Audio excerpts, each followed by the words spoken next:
CM Dhami ने अधिकारियों से जाने आपदा के हालात, मौसम ठीक रहा तो करेंगे हवाई दौरा।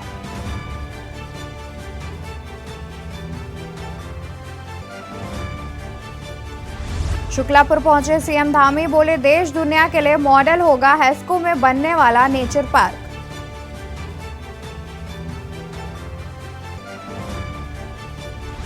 आगामी 5 सितंबर को होने वाले बागेश्वर विधानसभा सीट के उपचुनाव में 1,18,225 मतदाता चुनेंगे अपना विधायक, जिले में आचार संहिता लागू। उत्तराखंड में मौसम का सितम जारी, कुमाऊं में बारिश से हालात खराब, 3 लोगों की गई जान।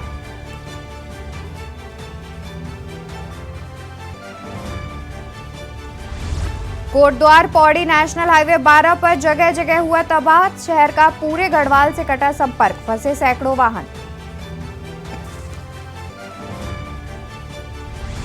उत्तराखंड के 4 जिलों में मौसम विभाग ने जारी किया भारी बारिश का रेड अलर्ट, चंपावत, बागेश्वर, पौड़ी, नैनीताल और चमोली में स्कूल रहेंगे बंद।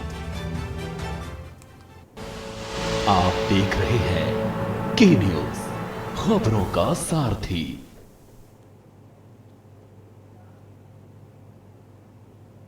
नमस्कार, मैं हूं आपके साथ अवंतिका अवस्थी। बात करेंगे उत्तराखंड खबरों की, जहां खबर रुद्रप्रयाग से आ रही है। रुद्रप्रयाग से खबर हम आपको बता दें, तरसाली क्षेत्र में भूस्खलन के चलते आया मलबा। एसडीआरएफ की टीम ने व्यक्ति का किया रेस्क्यू। नदी की 2 धाराओं में व्यक्ति को निकाला गया। रोप और लाइफ जैकेट की मदद से निकाला गया। खबर रुद्रप्रयाग से है, जहां तरसाली क्षेत्र में भूस्खलन के चलते आया मलबा। एसडीआरएफ की टीम ने व्यक्ति का किया रेस्क्यू। नदी की 2 धाराओं के बीच निकाला गया व्यक्ति को। रोप और लाइफ जैकेट की मदद से बचाया गया।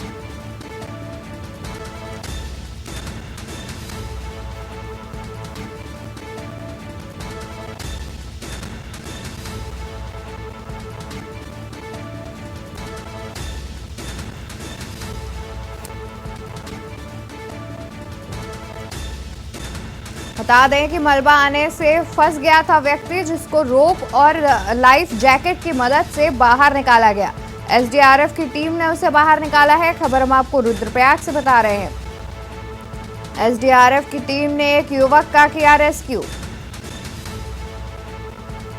नदी की 2 धाराओं में व्यक्ति को निकाला गया। रोप और लाइफ जैकेट की मदद से बाहर निकाला गया। रुद्रप्रयाग से बता रहे हैं, जहां तरसाली क्षेत्र में भूस्खलन के मलबे आने से हुआ हादसा। एसडीआरएफ की टीम ने एक युवक का किया रेस्क्यू। नदी की 2 धाराओं में निकाला गया युवक को। रोप और लाइफ जैकेट की मदद से बाहर निकाला गया।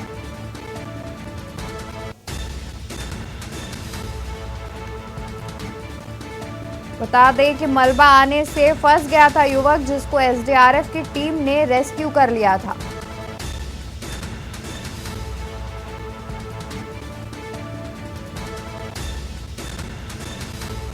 रोप और लाइफ जैकेट की मदद से निकाला गया युवक को।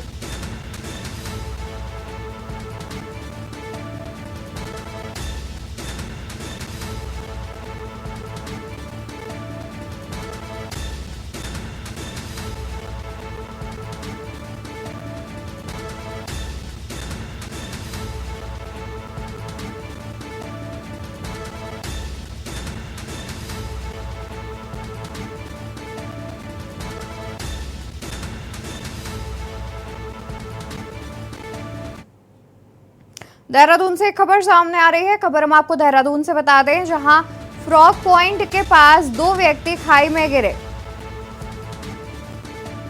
सूचना पर पहुंची एसडीआरएफ टीम ने किया रेस्क्यू। दोनों घायलों को अस्पताल पहुंचाया गया। व्यक्ति की हालत गंभीर, इलाज जारी। खबर हम आपको देहरादून से बता रहे हैं, जहां फ्रॉग पॉइंट के पास 2 लोग खाई में गिरे। सूचना पर पहुंची एसडीआरएफ की टीम ने किया रेस्क्यू। दोनों घायलों को अस्पताल पहुंचाया गया। व्यक्ति की हालत गंभीर, इलाज जारी। फ्रॉग पॉइंट के पास 2 लोग खाई में गिर गए थे, जिसके बाद एसडीआरएफ की टीम ने उन दोनों लोगों का रेस्क्यू कर लिया था। सूचना पर पहुंची एसडीआरएफ की टीम ने दोनों लोगों का रेस्क्यू कर उन्हें अस्पताल में भर्ती कराया।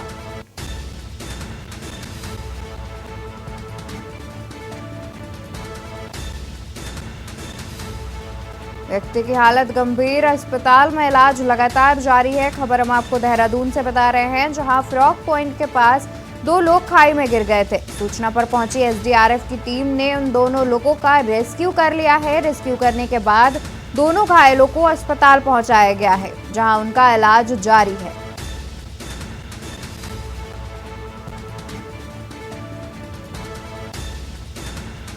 खबर देहरादून से बता रहे हैं, फ्रॉग पॉइंट के पास 2 लोग खाई में गिर गए थे, जिसके बाद सूचना पर पहुंची एसडीआरएफ की टीम ने उन दोनों लोगों का रेस्क्यू कर उन्हें इलाज के लिए अस्पताल पहुंचा दिया था।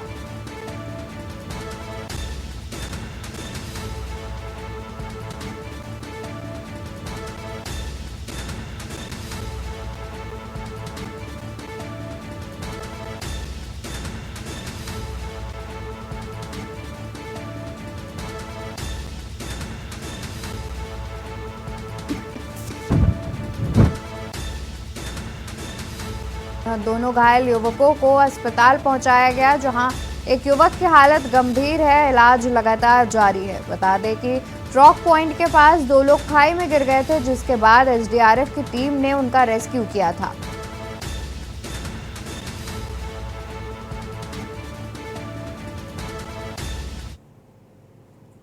खबर लक्सर से है, जहां राष्ट्रीय पुरानी पेंशन बहाली संयुक्त मोर्चा बैनर तले दिल्ली में आयोजित महारैली में भाग लेने के लिए संयुक्त मोर्चा के जिला प्रभारी विवेक सैनी की अगुवाई में लक्सर सहित कई क्षेत्रों से हजारों कर्मचारी रवाना हो गए हैं। संगठन के कर्मचारी दिल्ली में कूच कर रहे।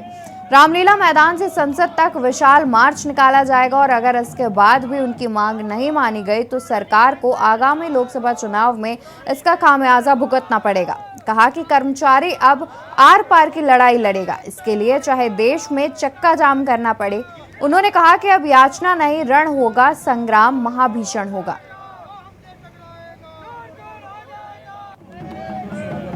10 अगस्त को दिल्ली के रामलीला ग्राउंड में बहुत बड़ी पेंशन महारैली होने जा रही है और उसमें हरिद्वार जनपद से, पूरे भारत से बहुत सारे कार्मिक, लाखों की संख्या में कार्मिक पहुंच रहे हैं और सरकार से अपनी पुरजोर मांग करने जा रहे हैं कि हमारी पुरानी पेंशन बहाल होनी चाहिए, क्योंकि ये हमारे बुढ़ापे का सहारा है। और हम देखते भी हैं कि जितने भी कर्मचारी वर्तमान समय में ओपीएस ले रहे हैं, उनका जीवन बहुत बेहतर है। यही मांग है कि पुरानी पेंशन लागू करें, यही बुढ़ापे का सहारा है। जिन व्यक्तियों की पुरानी पेंशन है, उनका जीवन सुगम रूप से अच्छा चल रहा है। उत्तराखंड में नौकरशाही और मनमानी के आरोप लगातार लगाए जाते हैं। इसका एक बड़ा उदाहरण उत्तराखंड के सरकारी कार्यालयों में आधे घंटे के भोजनावकाश के नियम का पालन नहीं होना है। इसके लिए उत्तराखंड सूचना आयोग द्वारा सूचना अधिकार कार्यकर्ता नदीम की शिकायत पर 2005 में किए गए आदेश पर जनवरी 2006 को शासनादेश भी जारी किया गया था, जो अभी भी लागू है। काशीपुर निवासी सूचना अधिकार कार्यकर्ता ने उत्तराखंड शासन के सामान्य प्रशासन विभाग के लोक सूचना अधिकारी से उत्तराखंड के सरकारी कार्यालयों में वर्तमान में लागू भोजनावकाश के समयों का विवरण की सूचना मांगी थी।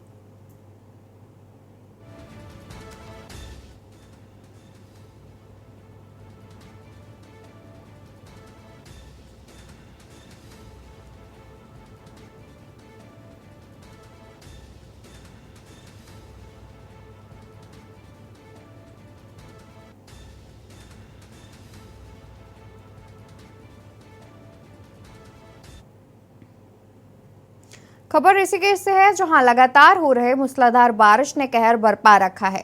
नदी नाले उफान पर हैं तो सड़कें भी जलमग्न हो गई हैं।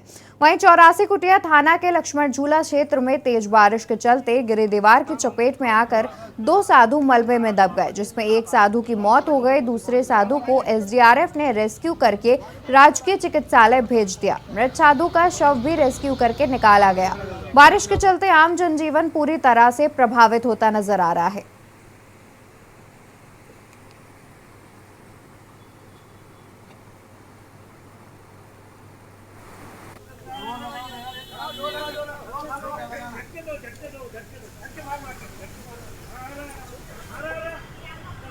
हमें थोड़ा उठा इसमें थोड़ा सारा धो आप जिससे ना आप आ जाए। कौन पकड़ लूं?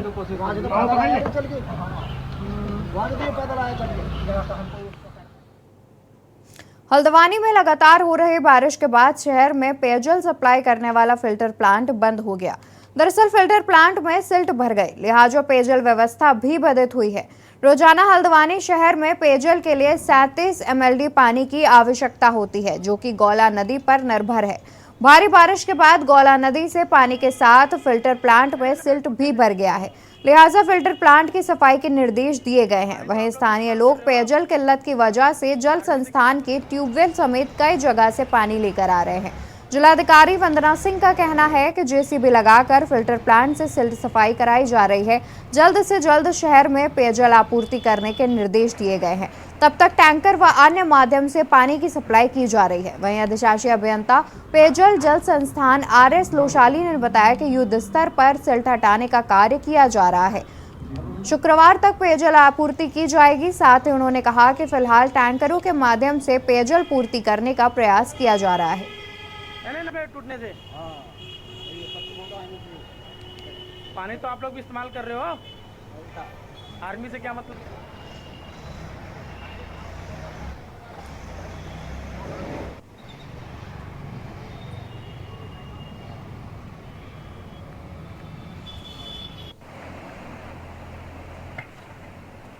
जरूरत है वो 3-4 दिन से नहीं आ रहा है। और पाइपलाइन बोरिंग वाली खोदी, उसमें एक टाइम भी पानी नहीं आता सर।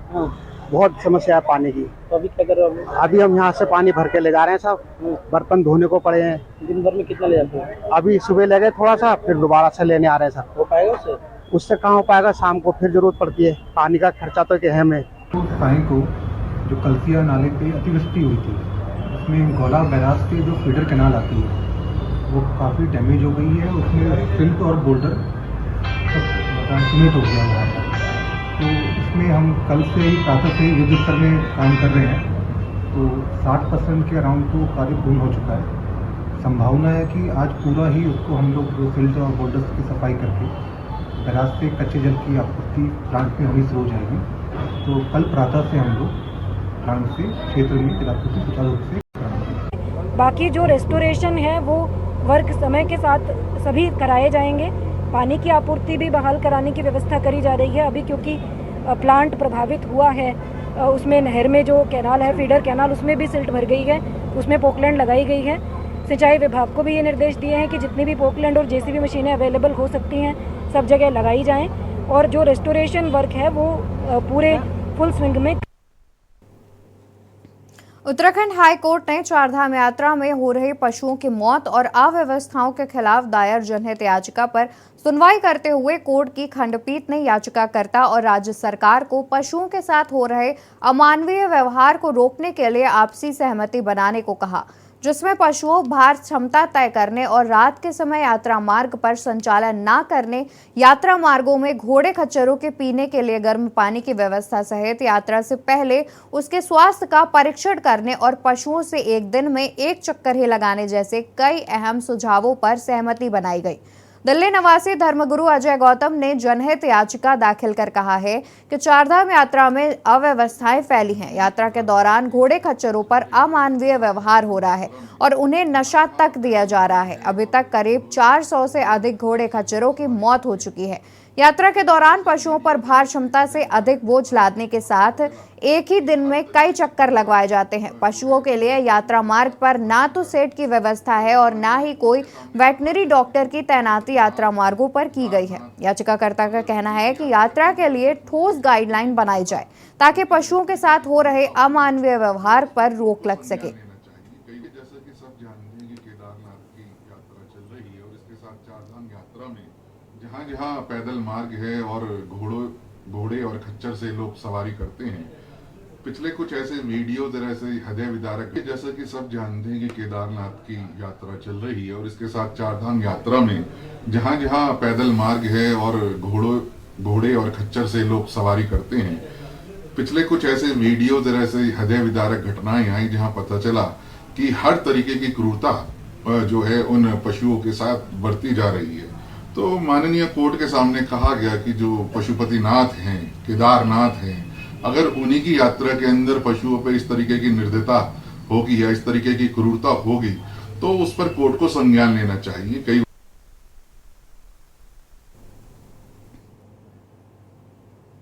खबर उत्तराखंड से है, जहां आम इंसान विकास पार्टी पदाधिकारियों और कार्यकर्ताओं ने केंद्र व राज्य सरकार के खिलाफ प्रदर्शन किया।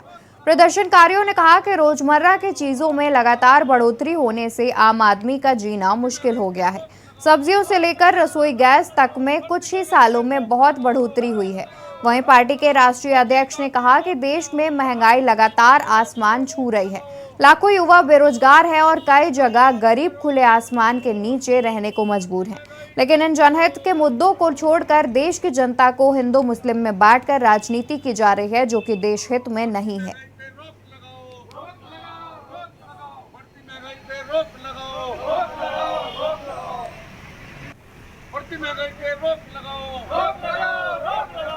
महंगाई पे रोक लगाओ, मोदी दामी होश में आओ, महंगाई पे रोक लगाओ, महंगाई कम करो, बढ़ती महंगाई कम करो। देखिए, महंगाई आसमान छू रही है और गरीब लोगों का जीना मुश्किल हो गया। सरकार में जो है चारों तरफ हिंदू मुसलमान हो रहा है। बस देश का माहौल ख़राब करने पे जो है सब लोग लगे हुए हैं। लेकिन महंगाई, बेरोजगारी, लोगों को रोज़गार नहीं मिल रहा, उस पर कोई ध्यान सरकार का नहीं है। आज हमने यहाँ पे प्रदर्शन किया महंगाई को लेकर। जो है खाने पीने की जो सामान है वो इतने महंगे हो चुके कि एक आम इंसान का चूल्हा जलाना मुश्किल हो गया, 2 वक्त की रोटी जुटाना मुश्किल हो गया। महंगाई आसमान छू रही है। यहाँ रुकेंगे एक छोटे से ब्रेक के लिए। ब्रेक के बाद जल्द हाजिर होते हैं अन्य खबरों के साथ। आप देख रहे हैं के न्यूज़, खबरों का सारथी। ब्रेक से वापस आ गए हैं। रुक करते हैं खबरों का, जहां रुड़की के रामनगर स्थित एक निजी होटल में प्रांतीय उद्योग व्यापार प्रतिनिधि मंडल उत्तराखंड के स्वागत कार्यक्रम का आयोजन हुआ। कार्यक्रम में प्रदेश के पदाधिकारियों ने शिरकत की। नगर के व्यापारियों ने प्रांतीय उद्योग व्यापार प्रतिनिधि मंडल उत्तराखंड के प्रदेश अध्यक्ष नवीन वर्मा व महामंत्री प्रकाश चंद्र मिश्रा के साथ निर्विरोध निर्वाचित होने पर स्वागत किया। इस दौरान संगठन से जुड़े नगर के तमाम व्यापारी मौजूद रहे। प्रदेश अध्यक्ष नवीन वर्मा ने कहा कि व्यापारियों के हितों की लड़ाई लड़ने का काम किया जाएगा। सम्मान समारोह के माध्यम से व्यापारियों से मुलाकात करना उनका लक्ष्य था और व्यापारियों की आवाज को मजबूती के साथ सरकार के समक्ष रखा जाएगा।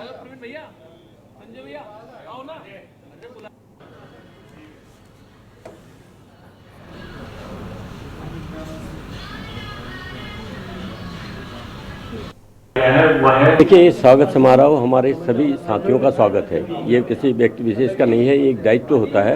ये 3 साल के लिए हमें दायित्व मिला है और ये दायित्व जो है हम इसको निर्वहन बहुत अच्छी तरह करने की सोच रहे हैं। आगे आने वाले समय में जो हमारे प्रदेश में आपदा आती है, जो परेशानियां होती हैं, जो कई दिक्कतें आती हैं व्यापारियों के साथ, उसमें सबसे बड़ी बात यह है कि हमारा जो आपदा से प्रभावित क्षेत्र हैं उनमें हमारे व्यापारियों को राहत का पात्र मानते हुए सरकार से हम अनुरोध करते हैं कि उन्हें राहत राशि तुरंत आवंटित की जाए। सबसे पहले तो मैं आप लोगों के चैनल का धन्यवाद करूंगी कि आप लोग आए हैं और सेकेंडली जो हमारा हिंदुस्तान है वो बिना व्यापार के चल ही नहीं सकता है। तो अभी हमारे नवीन साहब हमारे बने हैं और हमारे प्रकाश मिश्रा जी बने हैं। तो उन्होंने मतलब कि इस व्यापार मंडल को एक नई दिशा और नई ऊर्जा देंगे और महिला विंग का गठन भी हो रहा है। तो महिलाएं जहाँ पे शक्ति मिल जाती हैं तो मैं समझती हूँ कि वहाँ पे मतलब हर चीज़ में बहुत बड़ा जोश खरोश और बहुत ऊर्जा आ जाती है। तो मैं धन्यवाद देती हूँ अपने नवीन वर्मा साहब को कि उन्होंने महिला गठन किया है और मैं यहाँ पर जिला महामंत्री नियुक्त हुई हूँ। ये आप सभी को मालूम है, हमारे प्रदेश का जो नया गठन है, हमारे प्रदेश अध्यक्ष नवीन वर्मा जी और महासचिव प्रकाश मिश्रा जी, पहले भी इनके कंधों पे ये भार था, इस बार भी ये टीम बन के आई है और हमें पूरा विश्वास है, जैसे हमने पूरा इनका कार्यकाल देखा है पुराना भी और आगे भी जो है पूरी मेहनत और पूरी लगन से कार्य करते हैं। जब भी कोई व्यापारी को परेशानी होती है एकदम ये सभी व्यापारी के साथ खड़े हैं और आज जैसे रुड़की नगर में इनका पहली बार पहुंचने पर इनका स्वागत किया गया। व्यापार मंडल के सभी इकाइयाँ जो हमारे ज़िले की इकाइयाँ हैं काफ़ी आई हुई थी, सभी ने बहुत इनका मार्गदर्शन किया।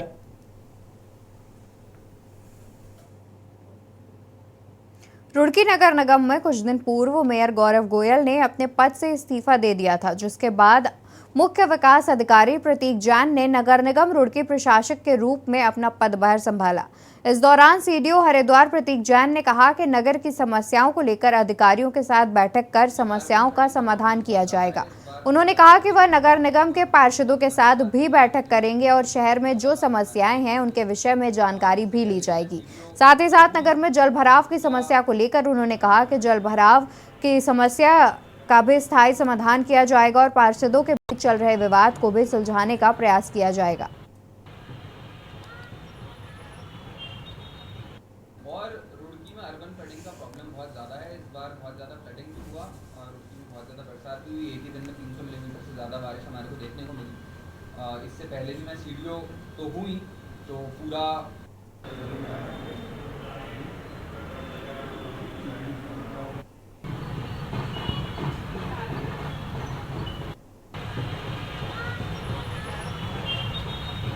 और रुड़की में अर्बन फ्लडिंग का प्रॉब्लम बहुत ज़्यादा है। इस बार बहुत ज़्यादा फ्लडिंग भी हुआ और रुड़की में बहुत ज़्यादा बरसात भी हुई। एक ही दिन में 300 मिलीमीटर से ज़्यादा बारिश हमारे को देखने को मिली। इससे पहले भी मैं सीडीओ तो हुई तो पूरा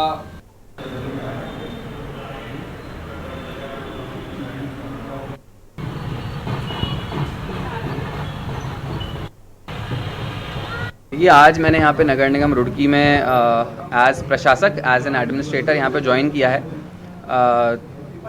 आज सबसे मीटिंग भी करी है, सारे डिपार्टमेंट्स का रिव्यू भी किया है। अभी मैं सभी पार्षदों के साथ भी मीटिंग करने वाला हूँ। एक बार सभी से मीटिंग हो जाए, सभी पार्षदों से भी उनके वार्ड्स में जो इश्यूज़ आ रहे हैं उसको एक बार गंभीरता से मैं परख लूँ। उसके बाद मैं डिसाइड करूँगा कि मेरी क्या इंपॉर्टेंट प्राथमिकताएँ रहेंगी। हालांकि मैंने कुछ 2-3 मुद्दे हैं जिस पे ऑलरेडी सोच रखा है, एमएनए साहब से भी यहाँ पे डिस्कशन कर लिया है, जिन पे हम लोग यहाँ पे फोकस करेंगे। पहला मुद्दा तो है रेगुलेटरी और फाइनेंशियल इश्यूज़ को लेकर। पिछले वर्ष में मैंने खुद ने नगर निगम के कई सारे कार्यों की, कई सारे मुद्दों की जांच करी है, जिसमें मैंने पाया कि कुछ फाइनेंशियल इरेगुलरिटीज़ भी थी, कुछ एडमिनिस्ट्रेटिव और प्रोसीजरल इश्यूज़ भी थे जो हमारे को सामने देखने को मिले।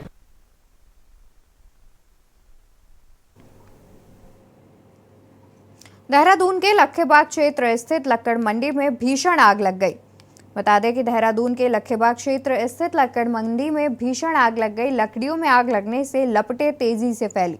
मौके पर पहुंचे अग्निशमन टीम देर रात तक आग पर काबू पाने के लिए मशक्कत करती रही। बताया जा रहा है कि लक्कड़ मंडी स्थित निशांत के टाल के गोदाम में रात 10 बजे के करीब आग की लपटें और धुआं निकलता दिखाई दिया। सूचना पुलिस और अग्निशमन विभाग को दी गई। सूचना मिलते ही फायर ब्रिगेड की 2 गाड़ियां मौके पर पहुंची। फायर स्टेशन प्रभारी के नेतृत्व में आग बुझाने के प्रयास शुरू किए गए। आसपास की दुकानों में आग को फैलने से रोका गया। देर रात तक आग बुझाने के लिए 2 गाड़ियां मौके पर डटी रहीं। इसके साथ ही बैकअप के लिए भी 2 फायर टेंडर पानी लेकर पहुंचे।